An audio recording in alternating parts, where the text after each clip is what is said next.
Nicola Sturgeon's plans for a second independence referendum could cost every Scot at least £5,000, it has been claimed.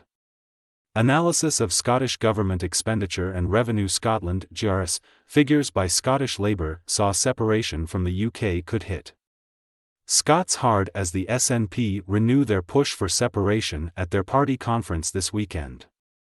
The GERS data was compared with the SNP's Sustainable Growth Commission targets that say the party plans to cut Scotland's deficit to under 3% within 5 to 10 years of independence.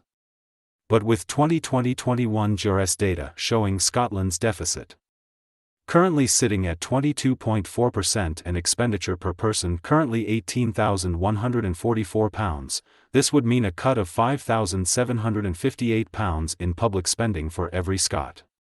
Further research by Wright Hassall solicitors also revealed Scotland benefited significantly from remaining within the Union due to generous funding from the UK government. A separate analysis of UK income tax revenue and expenditure figures showed Scotland had the second highest level of spending per head in the UK, with each Scot receiving £15,069 per person. This is compared to a UK average of £13,263. A difference of £1,806. Daniel Johnson, Scottish Labour finance spokesperson, said independence would lead to savage austerity imposed on the people of Scotland. The Edinburgh Southern MSP said last night, this shocking statistic has laid bare the cost to the people of Scotland of the SNP's constitutional obsession. This massive cut would drive down public services and balance the books on the backs of working people. The fact of the matter is that the SNP knows that their independence plans will hurt the working people of Scotland, they just do not care. Scottish Liberal Democrat leader Alex Cole Hamilton added, Scotland needs hope, right now, for the climate. For our patients, for our young people and our businesses, not to waste 3 years arguing over independence. The SNP still have not told us what currency an independent Scotland would use or how well deal with a deficit that is currently underwritten by the UK Treasury. They're still the same chancers as ever. The public want a government focused on rebuilding after the pandemic, not trying to turn neighbour against neighbour.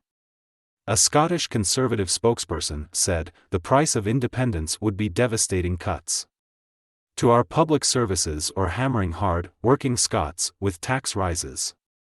Last night, the SNP's Westminster leader Ian Blackford said another Scottish independence referendum would allow people to define and decide our recovery from the coronavirus pandemic. Mr. Blackford argued Scotland was on a different path to that of the Westminster government and that sleaze, benefit cuts and tax rises that always punish the poor made the case for independence. An SNP spokesperson added, the real financial crisis facing the Scottish people is not that of independence, but Boris Johnson's hard Brexit deal, a deal the Labour Party failed to tackle head-on. Not only does the UK government's hard Brexit deal continue to cost Scotland billions of pounds, it is also having a devastating impact on our recovery from COVID. There can be no doubt that the only way to secure a financially stable, forward-thinking, progressive Scotland after the pandemic is to become an independent nation.